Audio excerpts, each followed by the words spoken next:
Be a part of powerful digital news network, Navi Mumbai Network.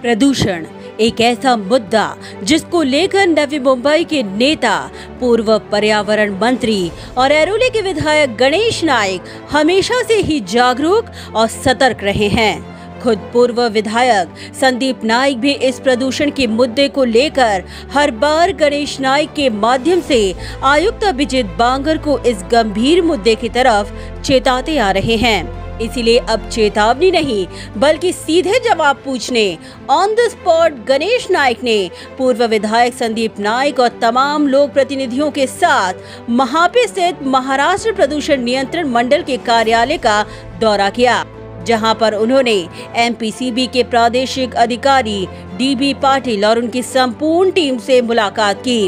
इस दौरान गणेश नाइक के उग्र रूप को देखते हुए एमपीसीबी अपनी सफाई देते हुए उनके द्वारा किए गए नियोजन का प्रेजेंटेशन दिखाने लगी, मगर गणेश नाइक ने आज की वास्तविकता से उन्हें रूबरू करवाते हुए कहा कि आज कोरोना संक्रमण के दौर में इन दिनों नवी मुंबई की जनता को बढ़ते वायु प्रदूषण का सामना करना पड़ रहा है और आज नौबत ऐसी आ चुकी है कि लोगों को आज सांस लेना भी दुश्वार हो चुका है। घंटसोली, कोपरखैरणे, बोनकोड़े, खैरडे गांव, कोपरी गांव, पावना, तुर्भे, इंदिरा नगर, वाशी, सानपाड़ा नोड के नागरिकों को आज इसी प्रदूषण के कारण भारी मुसीबतों का सामना करना पड़ रहा है। ऐसे में लगातार पत्र व्यवहार और शिकायतें करने के बावजूद भी एमपीसीबी के अधिकारियों के कानों में जूं तक नहीं रेंगी और इसीलिए गणेश नाइक ने प्रदूषण नियंत्रण मंडल को चेतावनी देते हुए कहा कि वे इस गंभीर मुद्दे को हल्के में न लें और नियमों की धज्जियां उड़ाने वाली कंपनियों के खिलाफ ऊपरी कार्रवाई का ढकोसला नहीं बल्कि कड़क एक्शन लें, वरना लोगों के आरोग्य से जुड़े मुद्दे के खिलाफ वे एमपीसीबी के खिलाफ मोर्चा निकालने से बिल्कुल भी नहीं हिचकिचाएंगे।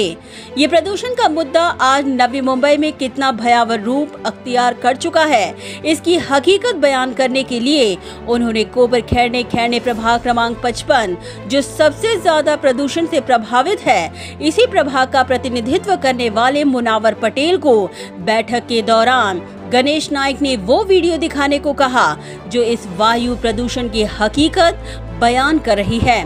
बता दें कि कुछ दिनों पूर्व प्रभाग के एक नागरिक की शिकायत को गंभीरता से लेते हुए मुनावर पटेल ने सुबह 4 बजे इस प्रदूषण का खुद जायजा लिया था और तब हकीकत क्या थी, इसी की हकीकत उन्होंने अधिकारियों को दिखाई।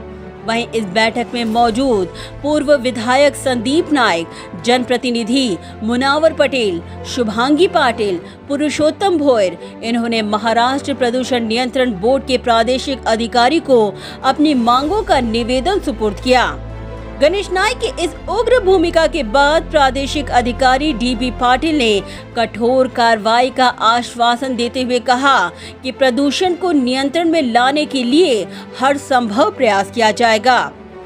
बैठक के उपरांत गणेश नाइक ने मीडिया से बात करते हुए कहा कि 20 दिनों से नवी मुंबई के कई इलाके वायु प्रदूषण से ग्रसित हैं। गणेश नाइक ने कहा कि ये वायु प्रदूषण इतना अधिक है कि इसका सबसे गंभीर परिणाम कोरोना संक्रमित मरीजों को भुगतना पड़ रहा है और ऐसे में अगर वायु प्रदूषण को नियंत्रण में नहीं लाया गया तो मृत्यु का प्रमाण और अधिक बढ़ सकता है।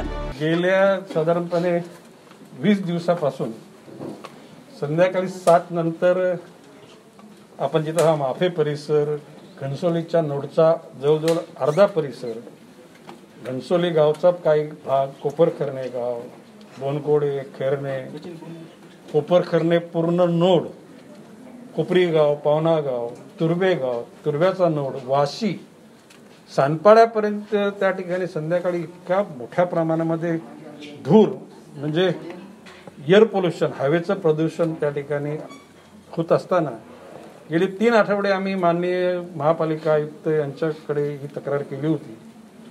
आयुक्तांनी यांना कळवलेलं आहे. प्रादेशिक अधिकारी पाटील साहेब भेटले आम्हाला आता आणि त्यांना मी सांगितलेलं की ही वस्तुस्थिती आहे. इतक्या दिवसात आम्ही आलो नाही आणि आज आलो म्हणजे या ठिकाणी खरोखर जनता त्या ठिकाणी त्रस्त आहे. कोविड-19 हा लंग्स म्हणजे फुफ्फुसाशी कनेक्टेड असलेला रोग आहे. उद्याला अशा परिस्थितीमध्ये उद्याला जर हवेचं प्रदूषण झालं, लोकांची श्वसन सिस्टीम जर त्या ठिकाणी मंदावली तर कोरोना ज्यांना होईल त्यांना जे बरे होण्याकरता जे प्रयत्न करायला देतात आणखी जे दुपटीनं प्रयत्न त्यासाठी करावे लागतील. आणि असं जर हवेचं प्रदूषण राहिलं तर मृत्यूचं प्रमाण सुद्धा वाढेल. उन्होंने आगे कहा कि आज प्रदूषण नियंत्रण मंडल को नियमों की धज्जियां उड़ाने वाली कंपनियों के खिलाफ कठोर कार्रवाई करने की दिशा में एक एक्शन प्लान तैयार कर उन कंपनियों को नोटिस या दंडात्मक कार्रवाई करने की बजाय जनहित के दृष्टिकोण से बेपरवाह कंपनियों के खिलाफ सख्त कार्रवाई करनी चाहिए. आज फक्त प्रेमानं सांगायला आलो की बाबा तुम्ही तुमच्या नेतृत्वाखाली 2 जे अधिकारी आहेत त्यांच्या नेतृत्वाखाली अधिक लोकांची तुम्ही त्या ठिकाणी नेमणूक करा. कंपन्या धूर सोडणाऱ्या कुठल्या, केमिकल सहित ज्याच्यावर प्रक्रिया न केलेलं पाणी सोडणाऱ्या कंपन्या कुठल्या याच्यावर नजर ठेवा. आणि मी असं म्हणणार नाही की लगेचच्या लगेच ती बंद करा. त्यांना जर व्यवस्थापनाला एखादी गोष्ट लक्षात नसेल तर त्यांना नोटीस द्या. पण नोटीस एवढी लांबची देऊ नका की त्या ठिकाणी फार मोठा कालखंड होईल. आणि दंड वगैरे त्याच्यात काय मी गोष्टीत विश्वास ठेवत नाही. कंपनी जर नाही ते कोणी ऐकलं तर कंपनी बंदच व्हायला पाहिजे.